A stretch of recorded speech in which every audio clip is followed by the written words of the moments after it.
We have to find a way in which we can foster trusts between customs administrations because data exchange will be involved.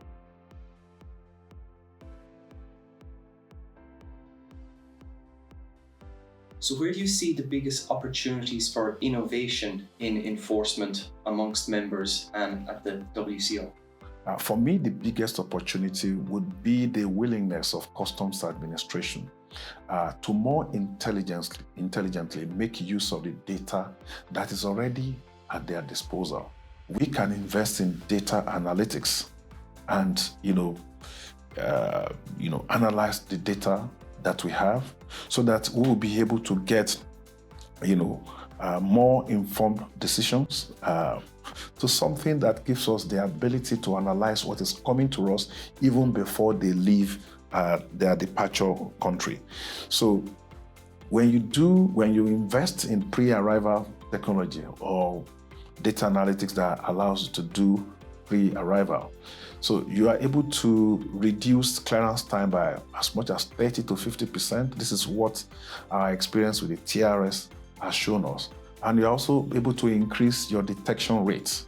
So we just recently started a new platform, which we call Bodogu, indigenously developed in Nigeria, instead to replace the legacy systems that we used to have. Those legacy systems, from our experience, over 30 years of their usage, give us data without intelligence. And we all now need to move beyond that so that we can get better benefits from the data that we sit on. And how do we get to this? The first one is that we'll have to put in place the framework for data exchange between customs administrations, and there are so many conventions that have been put in place to facilitate that. We have to find a way in which we can foster trusts between customs administrations because data exchange will be involved. And then for customs administrations like ours, the less developed countries, we don't have a choice. We have to put more investment in the areas of data analytics. So technology is only as useful to the extent that it's able to transmit intelligence across borders, and this is what we must focus on. And how does your administration balance the need for trade facilitation and its enforcement responsibilities? We must not necessarily see it as a compromise, or so that when we do less of one, we get more of the other. Imagine a situation where you have compliant trade accounting for 90% of your total trade. So the rest 10%, you focus your resource, your energy, your time, your investment, in looking after that 10%, because your enforcement bandwidth is already widened when you have 90% that is not giving you any problem.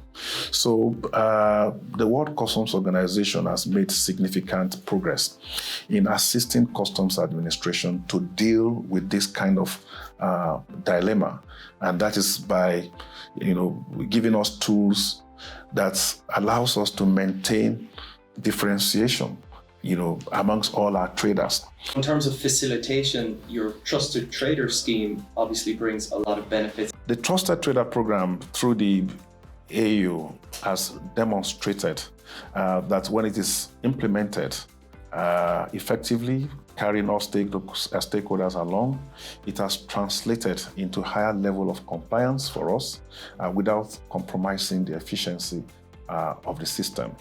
From the perspective of the traders, they have gotten expedited services, so they have really seen the benefit of compliance.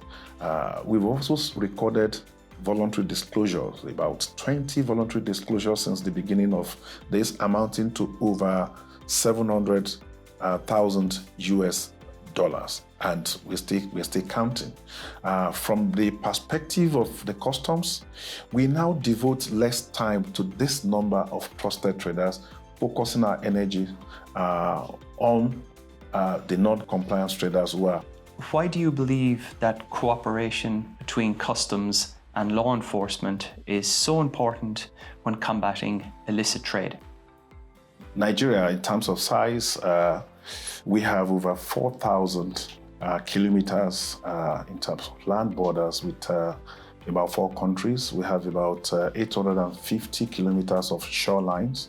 And inside of this geographical entity, we have over 80 land borders and airports. So every day, illicit goods, smuggled goods, narcotics, dangerous and sensitive cargo pass through channels which ostensibly are controlled by customs, but cannot be effectively monitored by customs alone. So this is also the same when we talk about other customs administrations within the WCO. So globally, illicit trade, counterfeit drugs, and all of that accounts for almost 10% of international trade. So while customs might have the mandate to sift through declarations, conduct inspections at the borders, they do not have the mandate to go beyond that. So the more we have customs working very, very closely with these agencies, the less these criminal people would be able to explore the gap that exists. So it's important that all the time we close this gap, it's willingness to work together, share intelligence amongst themselves so that they will be able to effectively discharge on their mandates.